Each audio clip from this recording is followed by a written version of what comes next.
এই সিরিজের প্রতিটি ঘটনা পূর্ববর্তী ঘটনার সাথে সম্পর্কিত। আপনি এই সিরিজে নতুন হলে ডেসক্রিপশন বা আই বাটনে দেওয়া লিঙ্কে ক্লিক করে আগের পর্বগুলো দেখে আসার অনুরোধ রইল।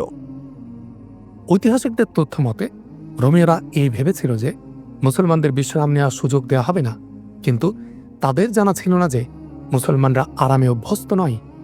তাদের শুধু এতটুকু অবকাশ দরকার যে আহতদের সামলাবে এবং শহীদদের লাশ দাফন করবে।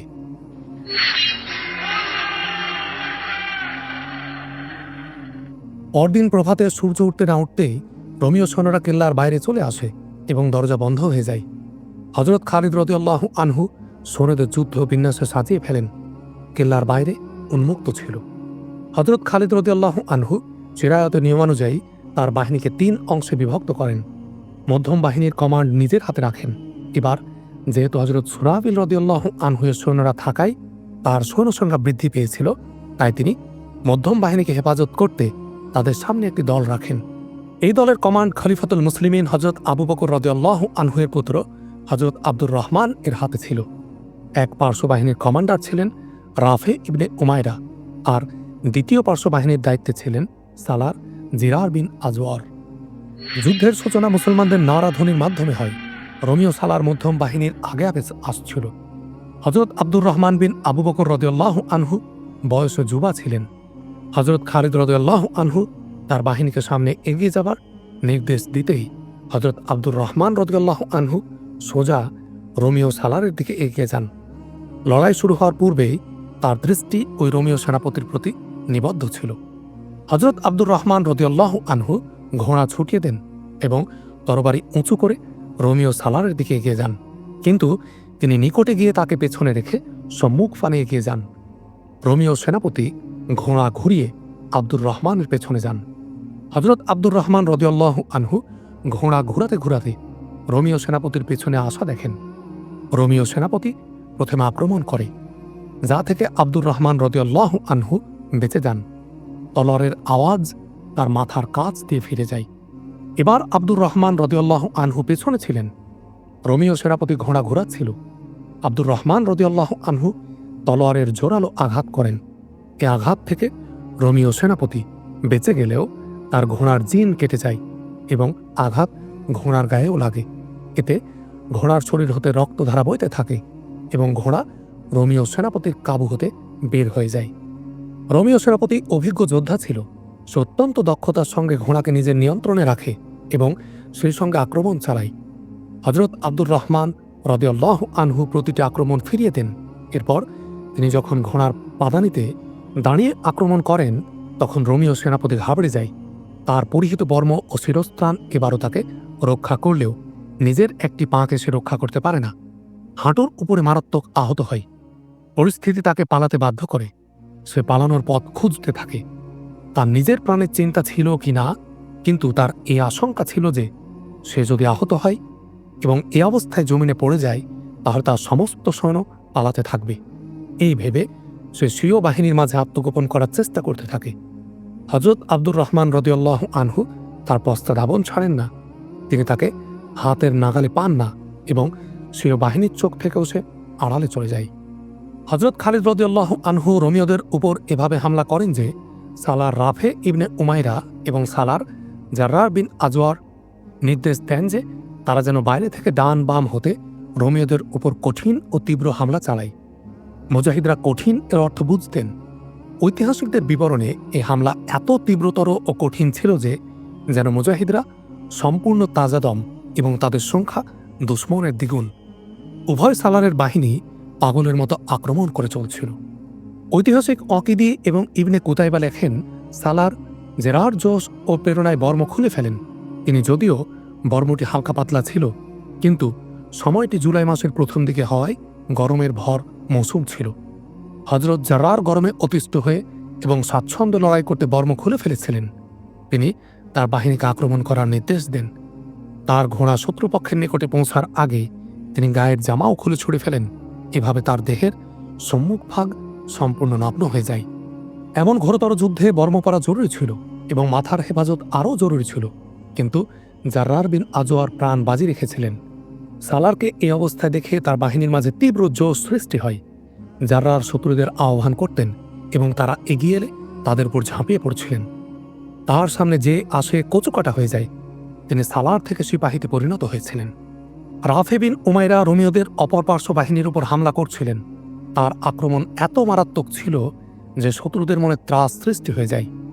হযরত খালিদ রাদিয়াল্লাহু আনহু যখন দেখেন যে জাররার এবং রাফে রোমীয় উভয় পার্শ্ব বাহিনীর উপর তেমনভাবে হামলে পড়েছে যেভাবে তিনি চেয়েছিলেন এবং তাদের আক্রমণে শত্রুদের পার্শ্ব বাহিনীর মধ্যে সংকুচিত হয়ে আসছে, তখন খালিদ রাদিয়াল্লাহু আনহু সামনের দিক থেকে আক্রমণ শুরু করেন। ত্রিমুখী চাপে রোমীয়রা পিছু হটতে থাকে, কিন্তু পেছনে কেল্লার পাঁচিল ছিল। এটা মূলত শহর রক্ষাকারী ছিল। তাদের জন্য পিছু হটার জায়গা ছিল না। মুজাহিদরা তাদেরকে প্রাণ ভরে মারতে ও কাটতে থাকে। দরজা খুলে দাও, পাঁচিলের উপর থেকে কেউ চিৎকার করে বলে। কেল্লার দরজা খুলে যায় এবং রোমীয় সৈন্যরা কেল্লার মধ্যে ঢুকতে থাকে। চলমান অবস্থায় কেল্লার মধ্যে কেবল তাদের আশ্রয় ছিল। মুসলমানরা চাপ অব্যাহত রাখে এবং রোমীয়রাও দৃঢ়তার সঙ্গে প্রতিরোধ করতে থাকে। এর মধ্য দিয়ে যে যখন সুযোগ পেত কেল্লার মধ্যে চলে যেত। যেসব রোমীয় সৈন্য কেল্লার মধ্যে আশ্রয় নিচ্ছিল তাদের সংখ্যা মূল সংখ্যার অর্ধেকও ছিল না।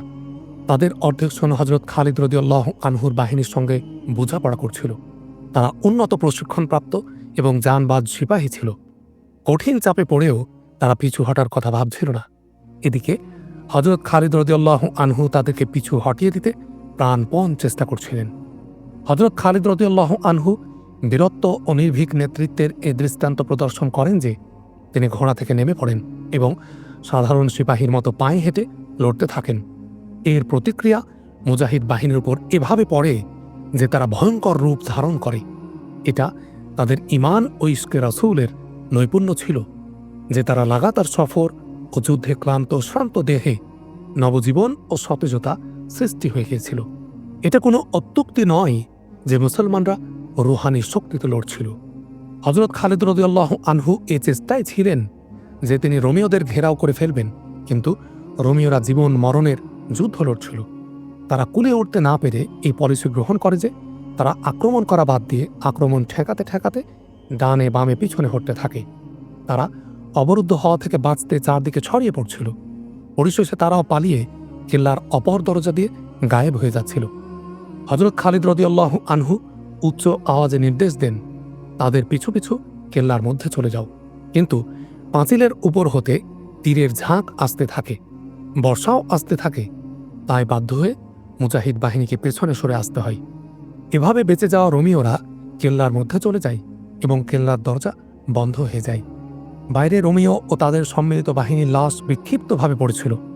আহতরা ছটপট করছিল। আহত ঘোড়াগুলো ভীত সন্ত্রস্তভাবে লাগামহীন হয়ে এদিক ওদিক দৌড়াদৌড়ি করছিল। হতক অশ্বারোহীর পা রেকাবে আটকা পড়েছিল আর ঘোড়া তাদের টেনে হেঁচড়ে ফিরছিল। এতে আরোহী রক্তস্নাত লাশে পরিণত হচ্ছিল। লড়াই শেষ হয়ে গিয়েছিল। মুজাহিদ বাহিনী বিজয়সূচক স্লোগান দিচ্ছিল। বিজয় তখনও পরিপূর্ণ হয়নি। দুশমনের ক্ষয়ক্ষতি অনেক হলেও তারা কেল্লাবন্দী হয়ে গিয়েছিল। বিজয় পরিপূর্ণ করার জন্য কেল্লা পদানত করা জরুরি ছিল। হযরত খালিদ রাদিয়াল্লাহু আনহু আহত মুজাহিদদের খোঁজ খবর নেয়ার নির্দেশ দেন এবং দূতকে বলেন সকল সালারকে ডেকে আনতে। হযরত খালিদ রাদিয়াল্লাহু আনহু এক অশ্বারোহীকে তার দিকে আসতে দেখেন। তাকে অন্যদের থেকে কিছুটা ভিন্ন মনে হচ্ছিল। এর এক কারণ এই ছিল যে তার দেহ ছিল দীর্ঘাকায়ী এবং শরীর ছিল হালকা পাতলা। আরবরা সাধারণত এমন পাতলা লিকলিকে হয় না। এই অশ্বারোহী সম্মুখ পানে কিছুটা ঝুঁকাও ছিল। আর দাড়ি ঘন ছিল না এবং লম্বাও ছিল না। দাড়িগুলো লোকটিকে কৃত্রিমভাবে কালো করে রেখেছিল। লোকটিকে এ কারণে ভিন্ন প্রকৃতির মনে হচ্ছিল যে হযরত খালিদ রাদিয়াল্লাহু আনহু তাকে লড়াই করতে দেখেছিলেন এবং তার লড়াইয়ের ধরন কিছুটা ভিন্নতর ছিল। সকলের দৃষ্টি আগন্তুকের প্রতি নিবদ্ধ এই কারণেও ছিল যে তার হাতে হলুদ বর্ণের ঝান্ডা ছিল। এটা সেই ঝান্ডা ছিল যা খায়বার যুদ্ধে রাসূলুল্লাহ সাল্লাল্লাহু আলাইহি ওয়াসাল্লাম নিজের সঙ্গে রেখেছিলেন। হযরত খালিদ রাদিয়াল্লাহু আনহু দূর হতে আগন্তুক অশ্বারোহীকে চিনতে পারেননি। গরমের তেজ ছিল প্রচুর।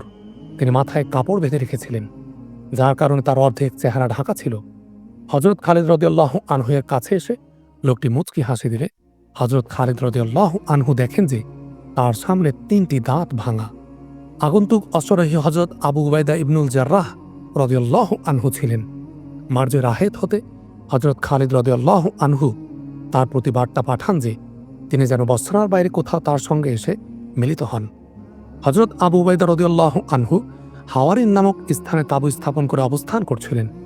এখান থেকেই তিনি হজরত সুরাহবিল রাদিয়াল্লাহু আনহুকে 4000 মুজাহিদ দিয়ে বসরায় আক্রমণ করিয়েছিলেন। তার কাছে হজরত খালিদ রাদিয়াল্লাহু আনহুয়ের দূত বিলম্বে পৌঁছেছিল। হজরত আবু উবাইদা রাদিয়াল্লাহু আনহু বার্তা পেয়ে তখন বসরায় পৌঁছেন। যখন হজরত খালিদ রাদিয়াল্লাহু আনহু রোমীয়দের সঙ্গে কঠিন যুদ্ধে লিপ্ত ছিলেন। মুজাহিদ বাহিনীকে যুদ্ধলিপ্ত দেখে হজরত আবু উবাইদা রাদিয়াল্লাহু আনহুও তলোয়ার বের করেন এবং যুদ্ধে শরীক হয়ে যান। হজরত আবু উবাইদা রাদিয়াল্লাহু আনহুয়ের বয়স তখন 55 বছরের কাছাকাছি ছিল। তিনি রাসূলুল্লাহ সাল্লাল্লাহু আলাইহি ওয়াসাল্লামের বিশিষ্ট সাহাবীদের একজন ছিলেন। তার দাদা তৎকালীন যুগের প্রসিদ্ধ সার্জন ছিলেন। এ কারণে তিনি নিজের নাম ধারণ করেছিলেন আবু উবাইদা ইবনুল জাররাহ। তার মূল নাম ছিল আমের বিন আবদুল্লাহ ইবনুল জাররাহ, কিন্তু তিনি আবু উবাইদা নামে প্রসিদ্ধি অর্জন করেন। হালকা পাতলা এবং কিছুটা কুঁজো হওয়া সত্ত্বেও তার চেহারায় গাম্ভীর্যের ছাপ ছিল। তিনি ছিলেন জ্ঞানী। রণাঙ্গনে যদিও তিনি উল্লেখযোগ্য কোনো কীর্তি রেখে যেতে পারেননি, কিন্তু বিজ্ঞতা ও বিচক্ষণতার ক্ষেত্রে তিনি ছিলেন উঁচু মাপের। হজরত আবু উবাইদা রাদিয়াল্লাহু আনহুয়ের সামনের দাঁত উহুদ যুদ্ধে ভেঙে গিয়েছিল। সে যুদ্ধে নবীজি সাল্লাল্লাহু আলাইহি ওয়াসাল্লাম আহত হয়েছিলেন। নবীজির শিরস্ত্রাণের শিকলের দুটি কড়া নবীজির চেহারা মুবারকে এমনভাবে গেঁথে গিয়েছিল যে হাত দ্বারা তা টেনে বের করা যাচ্ছিল না। হজরত আবু উবাইদা রাদিয়াল্লাহু আনহু সে কড়া দুটি নিজের দাঁত দ্বারা টেনে বের করেছিলেন। এতে তিনি সফল হলেও তার সামনের দুটি দাঁত বা 3টি দাঁত ভেঙে গিয়েছিল। ইবনে কুতাইবা লিখেছেন যে রাসূলুল্লাহ সাল্লাল্লাহু আলাইহি ওয়াসাল্লাম হজরত আবু উবাইদা রাদিয়াল্লাহু আনহুকে অত্যন্ত মহব্বত করতেন। নবীজি একবার বলেছিলেন, আবু উবাইদা আমার উম্মতের আমিন। এ কারণে মানুষ আবু উবাইদাকে আমিনুল উম্মাত বলত। তৎকালীন ঐতিহাসিক তথ্য উপাত্ত থেকে জানা যায় যে হজরত খালিদ রাদিয়াল্লাহু আনহু যখন আবু উবাইদা রাদিয়াল্লাহু আনহুকে বসরার ময়দানে দেখেন, তখন তার মনে এই আশঙ্কা জেগেছিল যে আবু উবাইদা হয়তো তার সেনাপতিত্ব মেনে নেবেন না। যদিও খলিফাতুল মুসলিমিন হজরত আবু উবাইদা রাদিয়াল্লাহু আনহুকে এই লিখিত নির্দেশ দিয়েছিলেন যে হজরত খালিদ সিরিয়ার রণাঙ্গনে পৌঁছবে, তখন সেই হবে সকল দলের সর্বাধিনায়ক। কিন্তু হজরত খালিদ রাদিয়াল্লাহু আনহু জানতেন যে সমাজে হজরত আবু উবাইদা রাদিয়াল্লাহু আনহুয়ের যে সম্মান ও মর্যাদা ছিল তা তার ছিল না। হজরত খালিদ রাদিয়াল্লাহু আনহু নিজেও হজরত আবু উবাইদা রাদিয়াল্লাহু আনহুকে অত্যন্ত সমীহ করতেন। এই সমীহবোধের কারণেই বসরার রণাঙ্গনে হজরত খালিদ রাদিয়াল্লাহু আনহু তাকে নিজের দিকে আসতে দেখে নিজেই দৌড়ে তার দিকে এগিয়ে যান। আবু উবাইদা রাদিয়াল্লাহু আনহু ঘোড়া হতে নামতে থাকেন। না ইবনে আবদুল্লাহ হজরত খালিদ রাদিয়াল্লাহু আনহু আবু উবাইদাকে বলেন, ঘোড়া হতে নামবেন না। আমি এই উপযুক্ত নয় যে আমিনুল উম্মাত আমার জন্য ঘোড়ার পিঠ থেকে নেমে পড়বেন। হজরত আবু উবাইদা রাদিয়াল্লাহু আনহু ঘোড়ার পিঠে সওয়ার থাকেন এবং সেখান থেকে নুয়ে হজরত খালিদ রাদিয়াল্লাহু আনহুর দিকে 2 হাত বাড়িয়ে দেন। হজরত খালিদ রাদিয়াল্লাহু আনহু সমীহের সাথে মুসাফাহা করেন। আবু সুলাইমান হজরত আবু উবাইদা রাদিয়াল্লাহু আনহু হজরত খালিদ বিন ওয়ালিদ রাদিয়াল্লাহু আনহুকে বলেন, আমিরুল মুমিনিনের বার্তা আমি পেয়ে গেছি।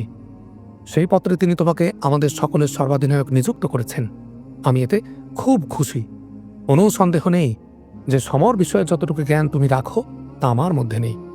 আল্লাহর কসম, ইবনে আবদুল্লাহ হজরত খালিদ রাদিয়াল্লাহু আনহু বলেন, আমিরুল মুমিনিনের হুকুম তামিল করা আমার উপর ফরজ, নতুবা আমি আপনার বর্তমানে সিপাহসালার কখনো হতাম না। আপনার যে মর্যাদা তা আমার নেই। এমন কথা বলো না আবু সুলাইমান। হজরত আবু উবাইদা রাদিয়াল্লাহু আনহু বলেন, হজরত আবু বকর রাদিয়াল্লাহু আনহু একেবারে সঠিক ফয়সালা করেছেন। আমি তোমার অধীনে তোমার নির্দেশে এখানে এসেছি। আল্লাহ তোমাকে গাসসানী ও রোমীয়দের উপর বিজয় দান করুন। হজরত খালিদ রাদিয়াল্লাহু আনহু বসরা অবরোধ করার নির্দেশ দেন। গাসসানী ও রোমীয়দের লাশ যেখানে পড়েছিল সেখানেই পড়ে থাকে। উপরে শকুনের পাল উঠছিল এবং গাছে গাছে বসছিল। মুজাহিদ বাহিনী শহীদদের লাশ সযত্নে উদ্ধার করছিলেন। তাদের সংখ্যা ছিল 130।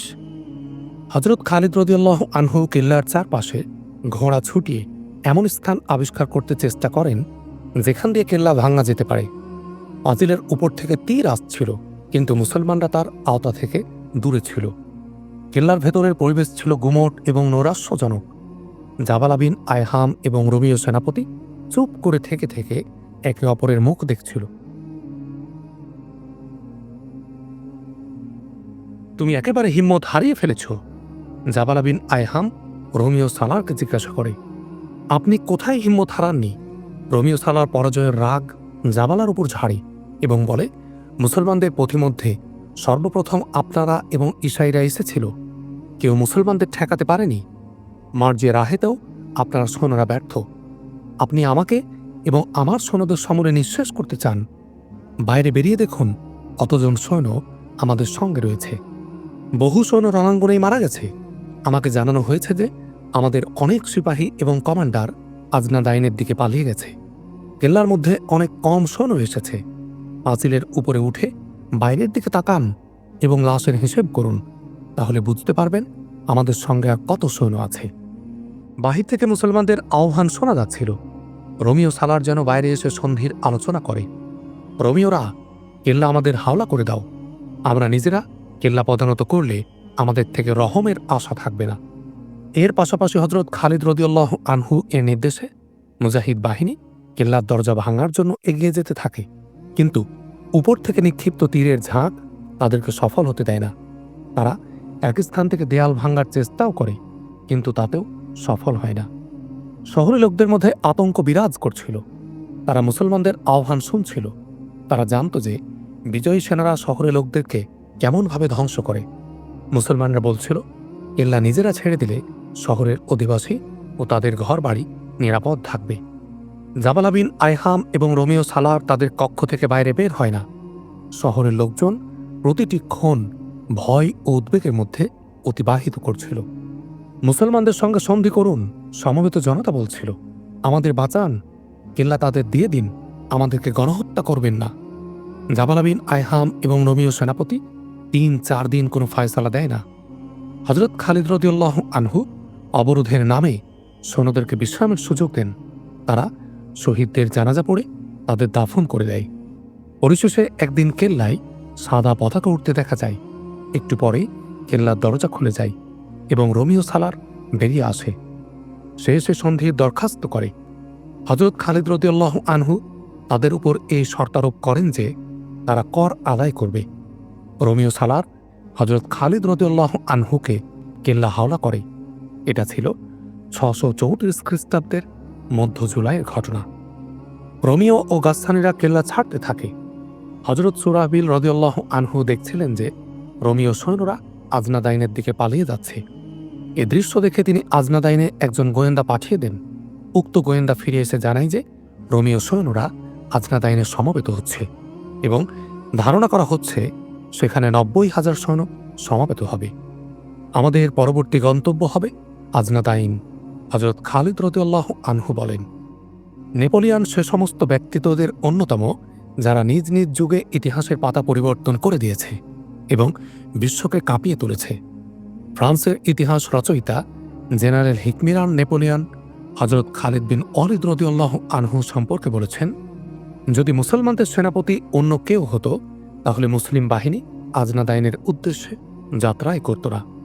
নেপোলিয়নের যুগ হযরত খালিদ রাদিয়াল্লাহু আনহুয়ের যুগের প্রায় ১২০০ বছর পরের ছিল। ইতিহাসের এই প্রবাদ পুরুষ ইতিহাসের নাম করা কয়েকজন জেনারেলের সমর নেতৃত্ব, তাদের সফলতা, অসফলতা এবং তাদের সৈন্যদের পরিচালিত কার্যক্রম গভীরভাবে অধ্যয়ন করেছিলেন।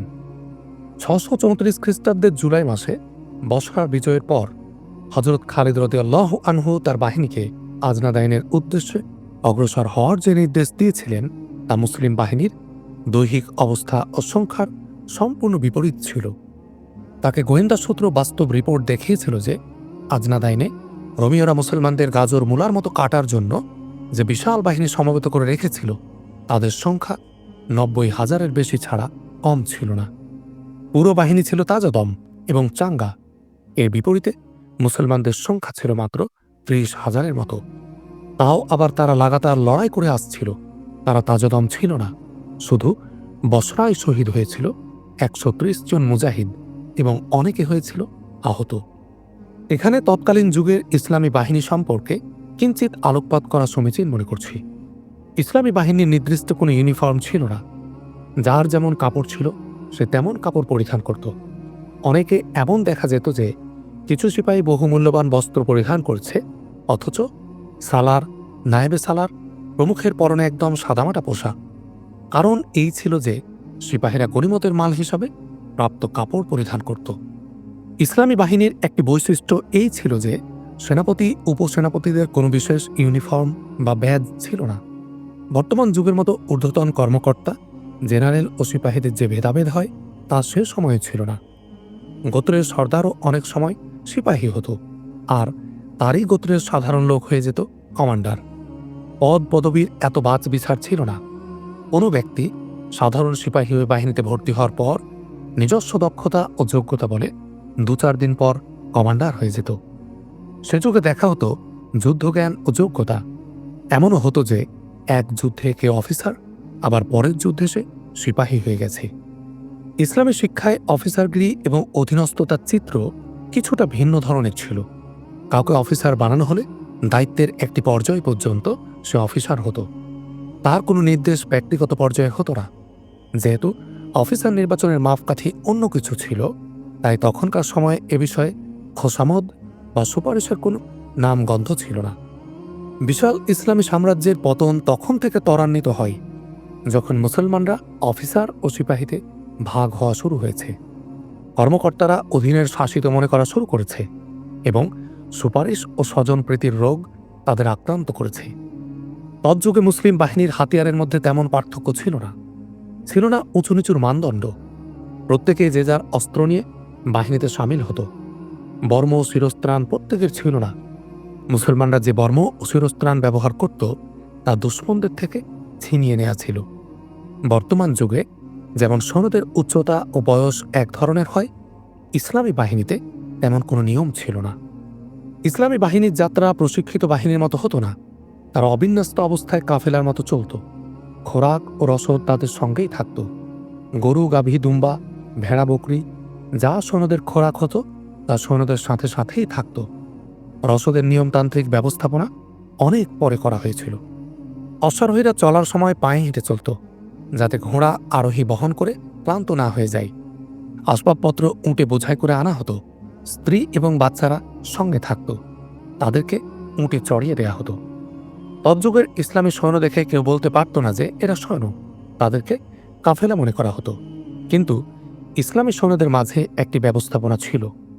সবার আগে অগ্রবাহিনী থাকত।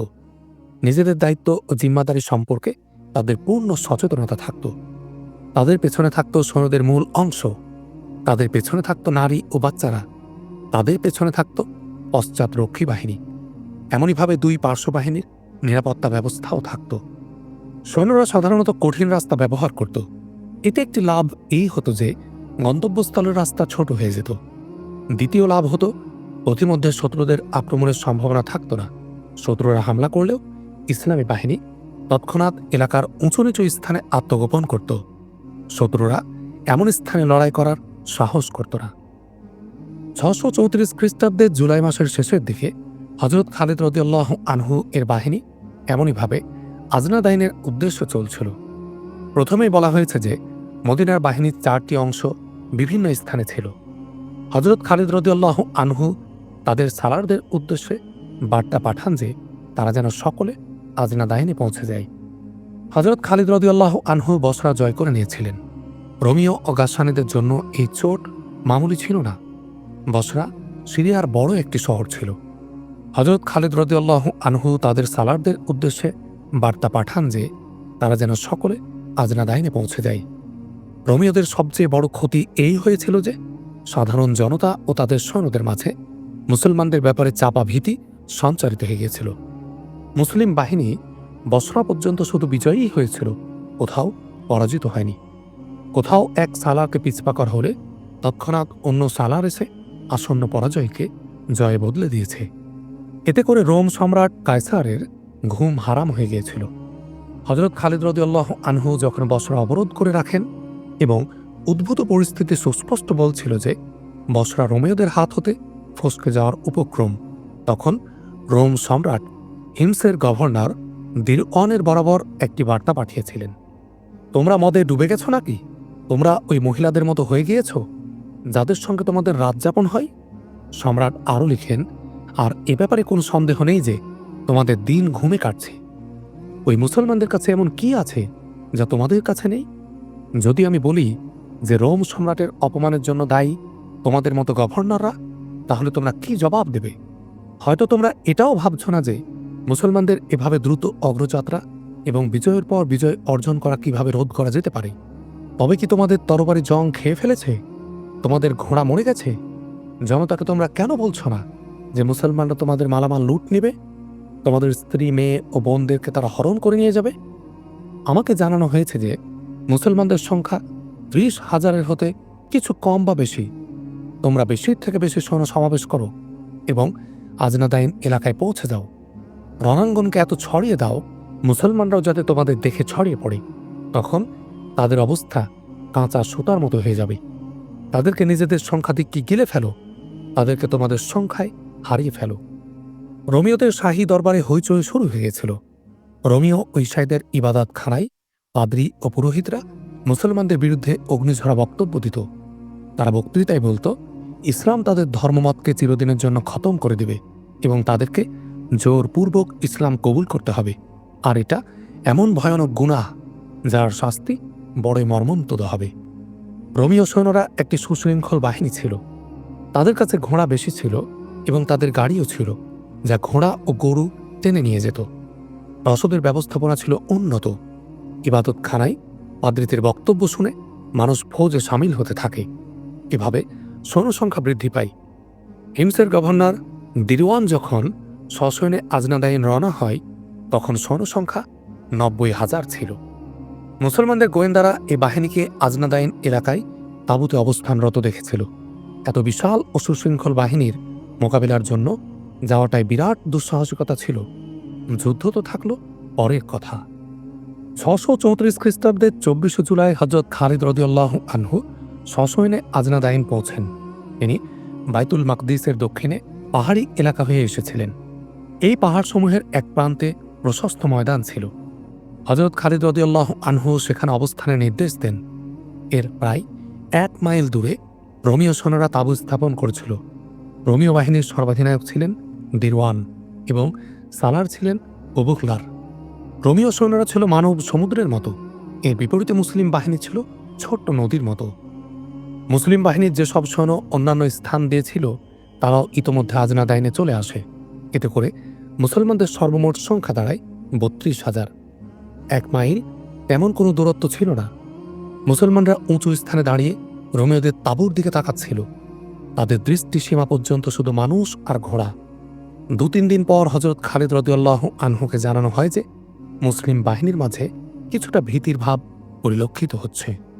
ঐতিহাসিকগণ লিখেন, হযরত খালিদ রাদিয়াল্লাহু আনহু এর সঙ্গে যে 9,000 সৈন্য ছিল তাদের মধ্যে বিন্দুমাত্র ভয় বা ভীতি ছিল না, কেননা তারা ইসাই, গাসসানি এবং রোমীয়দের বিরুদ্ধে লাগাতার লড়ে আসছিল। তারা রোমীয়দের সংখ্যাধিক্য দেখে ভড়কে যায়নি। অন্যান্য বাহিনীর মনোবল বৃদ্ধির জন্য হযরত খালিদ রাদিয়াল্লাহু আনহু ক্যাম্পে সৈন্যদের মাঝে ঘুরতে থাকেন। তিনি যেখানে দাঁড়াতেন তার চারপাশে মুজাহিদরা এসে জমা হতো। হযরত খালিদ রাদিয়াল্লাহু আনহু সব স্থানে একই কথা বলেন, ইসলামের সৈনিকরা, আমি জানি তোমরা একসঙ্গে এত সৈন্য ইতোপূর্বে দেখনি, কিন্তু তোমরা ইতোপূর্বে এমন বড় বাহিনীকে পরাস্ত করেছ। আল্লাহর কসম, তোমরা ভীত হয়ে পড়লে হেরে যাবে। যদি তোমরা এদের বিরুদ্ধে বিজয় অর্জন করতে পারো তাহলে রোমীয়রা চিরতরে শেষ হয়ে যাবে। আল্লাহর নামে লড়াই করবে, ইসলামের জন্য যুদ্ধ করবে। যদি তোমরা রণে ভঙ্গ দাও তাহলে দোজখের আগুনে জ্বলবে। লড়াই শুরু হয়ে গেলে নিজ নিজ যুদ্ধসারি ঠিক রাখবে। সারিতে বিশৃঙ্খলা সৃষ্টি হতে দিবে না। রণাঙ্গনে পা দিলও রাখবে। যতক্ষণ পর্যন্ত আমার পক্ষ হতে নির্দেশ না পাবে পিছুও হটবে না আর হামলাও করবে না। আল্লাহ তোমাদের সঙ্গে আছেন। রাসূলুল্লাহ সাল্লাল্লাহু আলাইহি ওয়াসাল্লামের পবিত্র রূহ তোমাদের দেখছেন। ওদিকে রোমীয়দের সালার দিরওয়ান তার কমান্ডারদের বলছিল, রোমীয়গণ শোনো, রোম সম্রাট কায়সারকে অপমানের হাত থেকে বাঁচানো তোমাদের দায়িত্ব। রোম সম্রাট তোমাদের উপর আস্থা আছে। যদি তোমরা আরব মুসলমানদের চূড়ান্তভাবে পরাজিত না করতে পারো তাহলে তারা চিরদিনের জন্য তোমাদের উপর প্রবল হয়ে যাবে। তারা তোমাদের স্ত্রী, কন্যা এবং বোনদের ইজ্জত লুণ্ঠন করবে, নিজেদের বিক্ষিপ্ত হতে দেবে না। ক্রুশের সাহায্য চাও, বিজয় তোমাদেরই হবে। মুসলমানদের সংখ্যা খুবই কম, তাদের একজনের মোকাবিলায় তোমরা 3 জন হবে। আরও 2-3 দিন চলে যায়। হযরত খালিদ রাদিয়াল্লাহু আনহু শত্রুপক্ষের সঠিক সংখ্যা এবং অবস্থা জানতে চাচ্ছিলেন। তিনি এর জন্য যে কোনো গোয়েন্দা পাঠাতে পারতেন, কিন্তু তার যে ধরনের তথ্যের প্রয়োজন ছিল তার জন্য অবশ্যই একজন চৌকস ও বাহাদুর গোয়েন্দার প্রয়োজন ছিল। তিনি তার সালারদের বলেন যে তারা যেন এমন একজন লোকের সন্ধান দেন। ইবনে ওলীদ সালার জাররার বিন আজওয়ার বলেন, আমি কি এ কাজটি করতে পারবো না? আল্লাহর কসম, আমার থেকে ভালো এ কাজ কেউ করতে পারবে না। জাররার সেই সালার ছিলেন যিনি বসরার যুদ্ধে নিজের বর্মই শুধু খুলেছিলেন না, বরং জামাও খুলে ফেলে কোমর পর্যন্ত শরীর নগ্ন করে ফেলেছিলেন এবং এমন জজবার সঙ্গে লড়েছিলেন যে সমস্ত সৈন্যের মধ্যে তার জজবা অনেক গুণ শক্তি বৃদ্ধি করেছিল। হ্যাঁ, ইবনুল আজওয়ার হযরত খালিদ রাদিয়াল্লাহু আনহু বলেন, তুমি ছাড়া এ কাজ আর কেউ করতে পারবে না। তুমিই ভালো করে জানো যে সেখানে তোমার দেখা কি কি আছে। জাররার জামা খুলে ছুঁড়ে ফেলেন এবং কোমর পর্যন্ত নগ্ন হয়ে যান। তিনি অশ্বপৃষ্ঠে চেপে বসেন। তার এ অবস্থা দেখে হযরত খালিদ রাদিয়াল্লাহু আনহু সহ অন্যান্য সালাররা হেসে ওঠেন। আল্লাহ হাফেজ আমার বন্ধুগণ। জাররার মৃদুভাবে ঘোড়া ছুটিয়ে বলেন, আল্লাহ তোমাকে নিরাপদ রাখুন ইবনুল আজওয়ার। হযরত খালিদ রাদিয়াল্লাহু আনহু বলেন, রোমিওদের অবস্থানস্থলের নিকটে একটি উঁচু পর্বতশৃঙ্গ ছিল। জাররার নিচে ঘোড়া রেখে পর্বতশৃঙ্গ ওঠেন। মুসলমান আর রোমিওদের তাঁবুর মাঝে 1 মাইল এলাকা ফাঁকা ছিল। 2 বাহিনীর প্রহরীরা এই এলাকায় টহল দিয়ে ফিরছিল। প্রহরীরা ছিল সবাই অশ্বারোহী। রোমিও সৈনিকরা জাররারকে দেখতে পাওয়ার অবস্থায় ছিল না। জাররার সান্ত্রীদের চোখ ফাঁকি দিয়ে পর্বত শৃঙ্গে উঠে পড়েন। অপর পার্শ্বের সান্ত্রীরা তাকে দেখে ফেলে। জাররার দ্রুত নিচে আসেন এবং ঘোড়ায় চেপে বসেন। তাকে ধরার জন্য রোমিও অশ্বারোহীরা পর্বত শৃঙ্গের উভয় দিক থেকে আসে।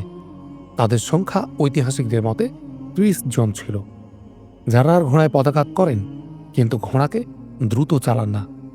রোমিও অশ্বারোহীরা ঘোড়া দ্রুত চালায় না।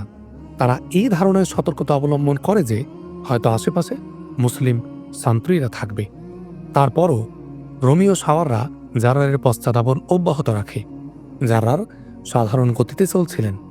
রোমিও অশ্বারোহীরা তাকে ঘিরে ফেলতে চারদিকে ছড়িয়ে যায় এবং তারা পরস্পর হতে পৃথক হতে থাকে।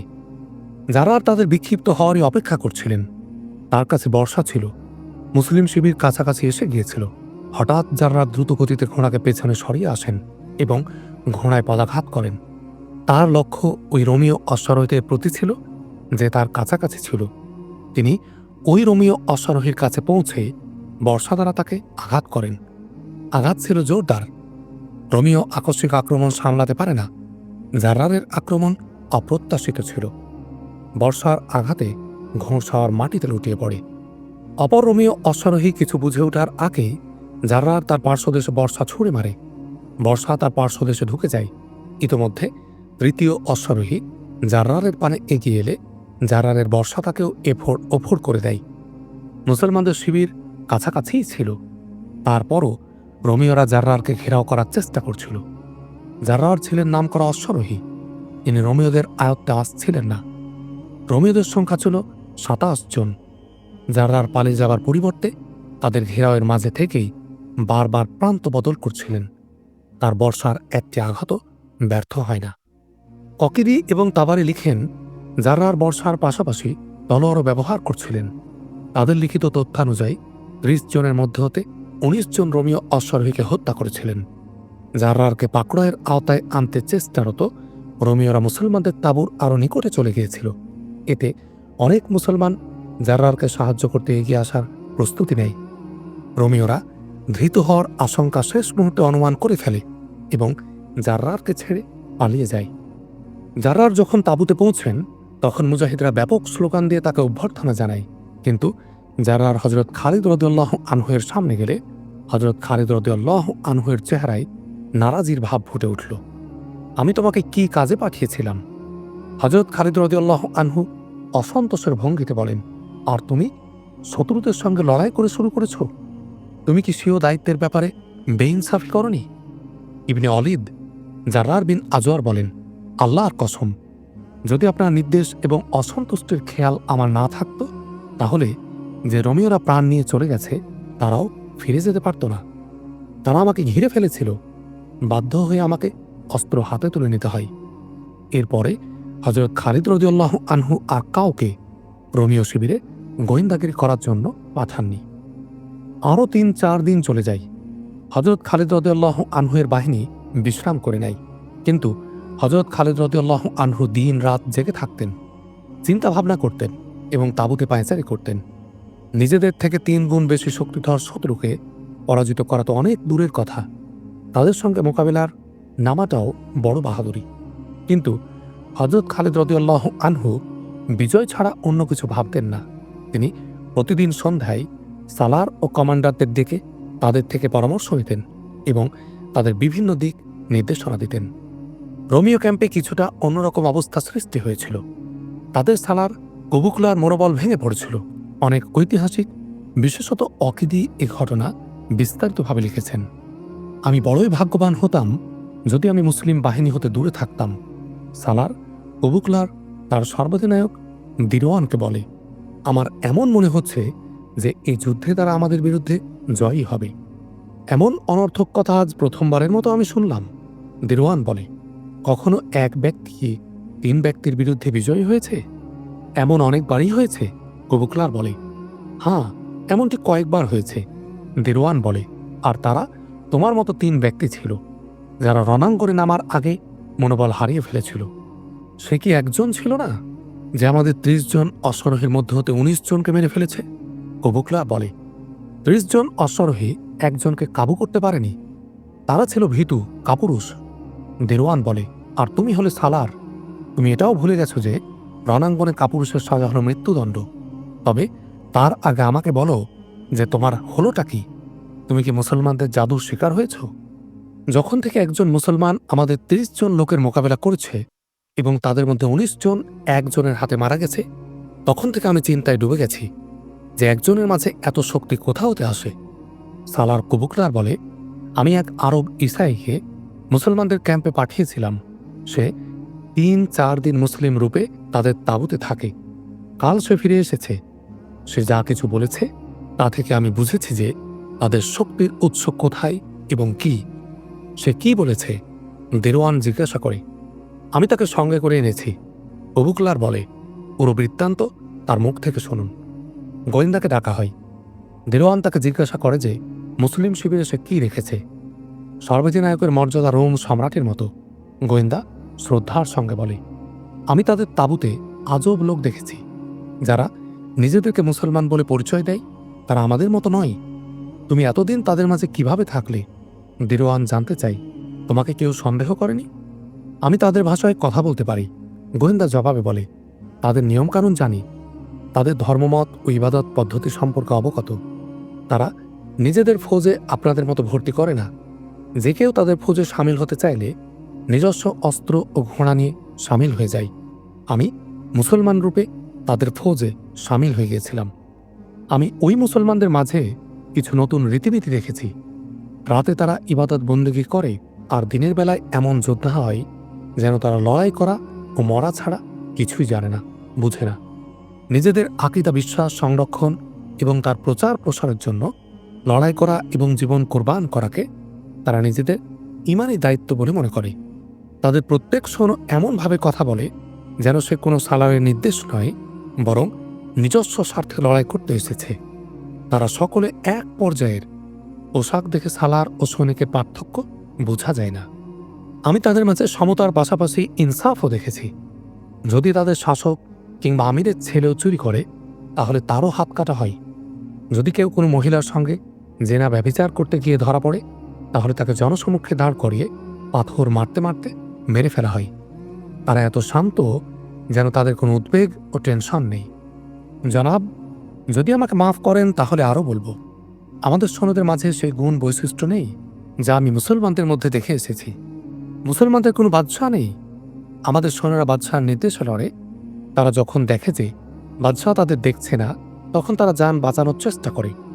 মুসলমানরা এক আল্লাহকে একমাত্র বাদশাহ বলে মনে করে এবং বলে যে আল্লাহ সর্বস্থানে বিদ্যমান এবং তিনি সব সময় আমাদের দেখেন।